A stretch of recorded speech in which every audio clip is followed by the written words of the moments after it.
வணக்கம். நான் இந்த செகண்ட் இயர் பேட்சுக்கு தான் கிளாஸ் எடுக்கிறதுக்கு ரெகுலர் கிளாஸ் போயிருக்கேன். ஃபஸ்ட் இயர் ஸ்டூடெண்ட்ஸ் யாரையுமே நான் பார்த்ததில்லை. பட்டு உங்களோட படங்களை வச்சு நான் உங்களை பார்க்குறேன். நீங்கள் எடுத்திருக்க படங்களை வச்சு நீங்கள் எவ்வளோ இன்வால்மெண்ட்டாக பண்ணியிருக்கீங்க, எவ்வளோ அழகாக நீங்கள் மாஸ்டர்ஸ்ட்டை கற்றுக்கிட்டு இருக்கீங்கன்றது உங்களுடைய படங்கள் சொல்லுது. அதனால் நீங்கள் எல்லாருமே நல்ல ஸ்டூடெண்ட்ஸ் தான், சாதிக்கிறதுக்கான வாய்ப்புகளோடு தான் நீங்கள் வெளியே போகிறீங்கன்னு நான் நம்புகிறேன். எங்களுக்கெல்லாம் ஒரு பெரிய பொறாமையாக இருக்கும் இப்போ உங்களை பார்க்கும்போது. ஏன்னா இந்த இன்ஸ்டிடியூட், ஃபிலிம் இன்ஸ்டிடியூட் அப்படின்றது வந்து எங்களுக்கெல்லாம் ஒரு கனவு. நான் சென்னைக்கு வந்து அசிஸ்டன்ட் டைரக்டராக வாய்ப்பு தேடுறதுக்கு முன்னாடி அந்த இன்ஸ்டிடியூட்டில் போய் படிச்சிடலான்றதுக்காக அடையாறு திரைப்படக் கல்லூரியில் போய் ட்ரை பண்ணும்பொழுது டிகிரி குவாலிஃபிகேஷன் பிஎஸ்சியோ பிஏஓ ஒரு டிகிரி முடிச்சிருக்கணும் அப்படின்ட்டாங்க. நான் +2 தான் படித்தேன், டிகிரி படிக்கலை. +2 + ITI அப்படின்றப்போ அது எலிஜிபிலிட்டி இல்லைன்ட்டாங்க. ஒரு ஏக்கத்தோடு நான் இன்ஸ்டியூட்டை விட்டு வெளியே வர்றேன்.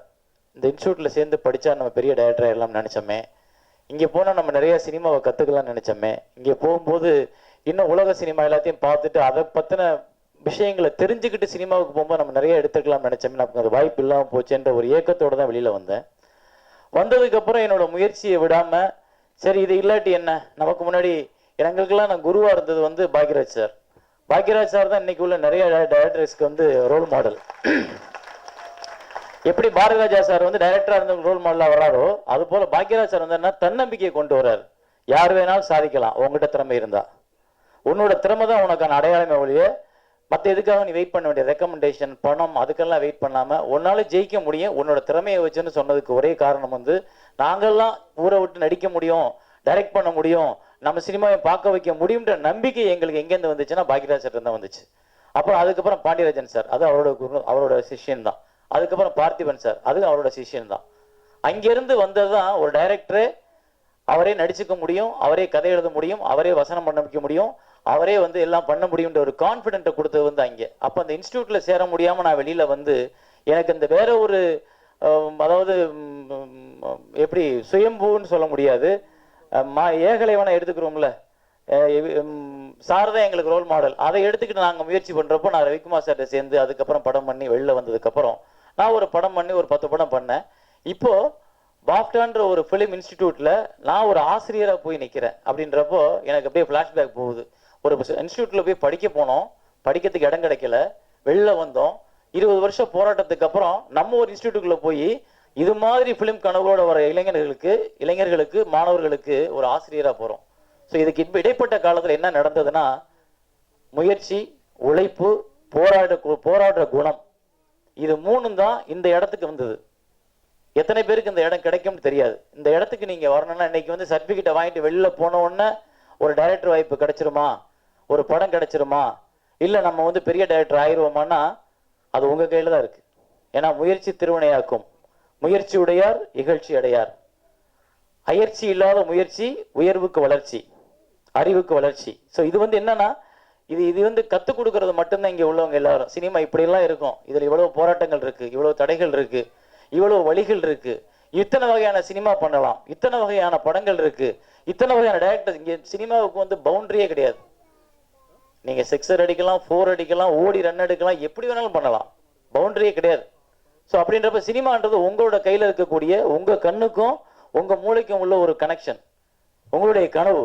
நீங்க பார்க்குற எதை பார்க்குறீங்க, எதை திங்க் பண்றீங்க, எதை கொண்டு போக போறீங்க, எதை இந்த சமூகத்துக்கு காட்ட போறீங்க. இங்க உள்ள டைரக்டர்ஸ் ஒவ்வொரு லெஜெண்ட்ஸையும் பார்த்தீங்கன்னா ஒவ்வொரு விதமும் சாதிச்சவங்க. எல்லாரும் ஒரே மாதிரி படத்தை எடுக்கல, எல்லாரும் சின்ன தம்பி எடுக்கல, எல்லாரும் தேவர் மோகன் எடுக்கல, இல்லை எல்லாரும் வந்து முந்தானி முடிச்சு எடுத்துடல, ஒவ்வொருத்தரும் வேற வேற எடுத்திருக்காங்க. அப்ப இவங்க எல்லாம் சமூகத்துல இருந்து அதை சேகரிச்சிருக்காங்க. நீங்க இதுவரை கத்துக்கிட்டது எப்படி சினிமா எடுக்கலாம்ன்றது மட்டும்தான். ஆனா இனிமே போய் நீங்க கத்துக்க வேண்டியது என்ன சினிமா எடுக்கலாம், எந்த சினிமாவை எடுத்தால் நாம் அடையாளப்படுத்தப்படுவோம், நாம் தனியா தெரியணும்னா நாம யார்.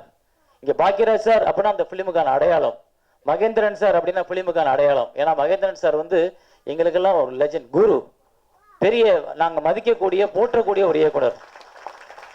அவருடைய உதிரி பூக்கள்லாம் எங்களுக்கான டெம்டேஷன். உதிரி பூக்கள்ல வர அந்த மேகத்தை பார்க்குற ஷாட் இன்னமும் மண்டைக்குள்ள நிற்கும். அஸ்வின் இந்த இப்ப பார்த்தா மேகம் அப்படி மூவ் ஆகி போகும் வெளியில கிளம்பி போகும்போது. அதுதான் எங்களுக்கான புது சினிமா ஓபன் பண்ணுச்சு வெளியில. அதுக்கப்புறம் எங்களுக்கு பாரதிராஜா சார் வந்தார், அதுக்கப்புறம் எங்களுக்கு பாக்யராஜ் சார், அப்படி நிறையா. அப்ப இவங்கெல்லாம் வந்து பாக்யராஜ் சார் வந்து பாரதிராஜா சார்ட்ட கத்துக்கிட்ட சினிமாவை எடுக்கல. நான் வந்து ரவிக்குமார் சார்ட்ட கத்துக்கிட்ட சினிமாவை எடுக்கல. நான் எப்படி சினிமா எடுக்கணும்னு தான் கத்துக்கிட்டேன். அதை தான் இந்த பாப்டா செஞ்சிருக்கு. எப்படி சினிமா எடுக்கலாம், எப்படியெல்லாம் அதுல வர்ற பிரச்சனைகளை எப்படியெல்லாம் நீங்க ஃபேஸ் பண்ண போறீங்கன்னு. ஆனா இதுக்கப்புறம் சினிமான்றது உங்களுடைய சொந்த முயற்சி, சொந்த கற்பனை, சொந்த கனவு. நீங்க அதை எப்படி உருவாக்க போறீங்க அப்படின்றதுக்கு இந்த உலகம் உங்களுக்கு நிறைய கத்துக் கொடுக்கும். ஸோ தைரியமா போங்க. கிடைக்கிற ஒவ்வொரு தடைகளையும் அடிச்சு உடைச்சு முன்னேறிக்கிட்டே இருங்க. உங்களால எப்பவுமே தோக்க முடியாது. முயற்சி உடையவனுக்கு தோல்வியே கிடையாது. தோல்வி அடைஞ்சிருக்கானா முயற்சி பண்ணலன்னு அர்த்தம். ஸோ நீங்க முயற்சி பண்றதுக்கான தகுதியோடையும் தைரியத்தோடய வெளியே போறீங்க. உங்க பக்கம் உங்களுடைய கனவு ஜெயிக்கும், வெற்றி கண்டிப்பா உங்களுக்கு கிடைக்கும். நம்பிக்கையா போங்க. ஸோ இதற்கு குறிப்பா நான் லெனின் சார் சொன்ன மாதிரி தேங்க்ஸ் சொல்ல வேண்டியது, மனோபாலா சார் சொன்ன மாதிரியும் அந்த பேரண்ட்ஸுக்கு. இது வந்து ஒரு முதல் இன்ஸ்டிடியூட், ஃபர்ஸ்ட் இயர், முதல் வருஷம். இந்த இன்ஸ்டியூட்டை நம்பி நீங்க இவ்வளவு பேரை கொண்டு வந்து எங்களுக்குள்ள தனஞ்சயன் சாரோட ஒரு நம்பிக்கைக்கு நீங்க கொடுத்த ஒரு உரம் நீங்க கொண்டு வந்து இத்தனை ஸ்டூடெண்ட்டை சேர்த்திருக்கீங்க. அந்த ஸ்டூடெண்ட்ஸுக்கு தனஞ்சயன் சாரும் அந்த 24 மணி நேரம் ஆக்சுவலி வந்து இப்போ பார்த்தீங்கன்னா 24 hour சர்வீஸ், 24 hour ஒரு உழைப்பு, அவரும் அவரோட ஃபேமிலியும். ஸோ இந்த இன்ஸ்டியூட்டை வந்து அவர் இவ்வளவு உருவாக்குறதுக்கு இத்தனை மாஸ்டர்ஸ், இவ்வளவு பேர் எந்த உலகத்தில் எந்த ஃபிலிம் இன்ஸ்டியூட்லையும் இது கிடையாது. உலகத்தில் உள்ள எந்த ஃபிலிம் இன்ஸ்டியூட்லையும் இவ்வளவு மாஸ்டர்ஸ் வந்து சொல்லிக் கொடுக்குற, இவ்வளவு எக்ஸ்பீரியன்ஸை ஷேர் பண்ணிக்கிற அனுபவம் வந்து எந்த ஸ்டூடெண்ட்ஸுக்கும் கிடைச்சதில்லை. நான் ஒரு டேரக்டர்கிட்ட போய் 10 படம் வேலை பார்த்தா கூட அந்த 10 படத்துக்கான எக்ஸ்பீரியன்ஸ், 10 வித்தியாசமான எக்ஸ்பீரியன்ஸ் ஆனால் ஒரு டேரக்டர் இருந்து கிடைக்கும். ஆனால் உங்களுக்கு 1 இயர்ல இவ்வளவு டேரக்டர்ஸோட இவ்வளவு மாஸ்டர்ஸ், இப்போ எடிட்டர்ஸ் எல்லாம் லெனின் சார்ட்டில் நீங்க போய் ஒரு படம் எடிட் பண்ணணும்னு கேட்டால் பண்ணவே மாட்டார். அவர் பண்றதுன்னா அவருக்கு தோணணும், அவர் இந்த படம் நம்ம பண்ணலாம் அப்படின்னு அவருக்கு தோணணும். ஆனா அவர் கூட நீங்க உட்காந்து 1 வருஷம் படிச்சிருக்கீங்க அப்படின்னா இதெல்லாம் எவ்வளவு பெரிய கொடுப்பணும் உங்களுக்கு வாய்ப்பு, எவ்வளவு பெரிய விஷயம். இன்னைக்கு வந்து ஏன்னா எனக்கு தெரியும் லெனின் சார்ட்டு நான் ஒரு படம் ஒர்க் பண்றதுக்கு எனக்கு அதுவா தெய்வாதீனமா அமைஞ்சது. அது கூட நானா போய் கேட்டதால் கொடுத்துருக்க மாட்டேன். நான் எடுக்க படம் எனக்கு பிடிக்காது, நீ என்ன எடுக்கிற, ஏன்னா தவமாய் தவம் இருந்த படத்தை வந்து நான் எடுத்துட்டு அவர்கிட்ட தான் கொண்டு போய் எடிட் பண்ணி கொடுங்க சார்னு சொன்னேன். எடுத்ததுக்கு அப்புறம் ஏன்னா தவமாய் தவம் வந்து ஒரு 8 மணி நேரத்துக்கு எடுத்து வச்சிருந்தேன். அந்த படத்தை ஃபுல்லா ஓட்டி பார்க்குற 8 மணி நேரம் ஓடுது. 8 மணி நேரம் எப்படி நான் படம் பார்க்க போறேன், ஏன்னா எதை வெட்டுறதுன்னு எங்களுக்கு தெரியல. அப்புறம் நம்ம ஜாம்பவான் தான் உட்காந்து நீ கொண்டா, நீ கொஞ்ச நாள் ஊருக்கு போயிட்டு வா, 15 நாளைக்கு இந்த பக்கமே வராதுன்ட்டாருனே. நான் ஊருக்கு போயிட்டேன். 15 நாள் கழிச்சு வந்தா அவரு, ஆனா அவர் பெரிய ஜாம்பவான், ஆனா குட்டிக்காரன் நடிச்சு பார்த்தாரு. அவரால் 3.5 மணி நேரத்துக்கு மேல குறைக்க முடியல அந்த படத்தை. 3.5 மணி நேரம் ஆச்சு. இனிமே என்னால இல்ல, இந்த உலகத்துல எதை வந்தாலும் இந்த படத்தை இதுக்கு மேல குறைக்க முடியாது, உன் தலையில தவறதான் ரிலீஸ் பண்ணி கேட்டாரு. ஆனா அந்த ஜாம்பவான்ட்ட நீங்க வந்து 1 இயர் ஃபுல்லா படிச்சிருக்கீங்கன்றப்போ நீங்க எவ்வளவு கத்துக்கிட்டு இருப்பீங்கன்றது. நீங்க எல்லாம் இப்ப இன்னைக்கு வாங்குறதும், இன்னைக்கு உள்ள ஃபங்க்ஷனும், இன்னைக்கு உள்ள நீங்க எடுத்த ஷார்ட் பிலிம்ஸும், இன்னைக்கு பேரண்ட்ஸ் உங்களை முன்னாடி பாக்குறதும் பெருமை இல்லை. இதுக்கப்புறம் இந்த சர்டிபிகேட்டை வச்சுட்டு வெளியில போய் நீங்க எடுக்கக்கூடிய திரைப்படங்கள் அடையாளம் காட்டுறதான் பாப்டாவுக்கான பெருமை. பாப்டாவை வந்து நீங்க எப்ப பெருமைப்படுத்த போறீங்கன்னா உங்களுடைய திரைப்படங்கள் மூலமா தான் நீங்க பெருமைப்படுத்த போறீங்க. ஸோ அந்த மாதிரி திரைப்படங்களை பண்ணுவீங்கன்ற நம்பிக்கையோட அடுத்த வருஷத்துல வர ஸ்டூடெண்ட்ஸை நான் உங்களோட ஃபர்ஸ்ட் இயர் ஸ்டூடெண்ட்டுக்கு சேலஞ்ச் ஆக்கி அனுப்ப போறேன். நன்றி, வணக்கம்.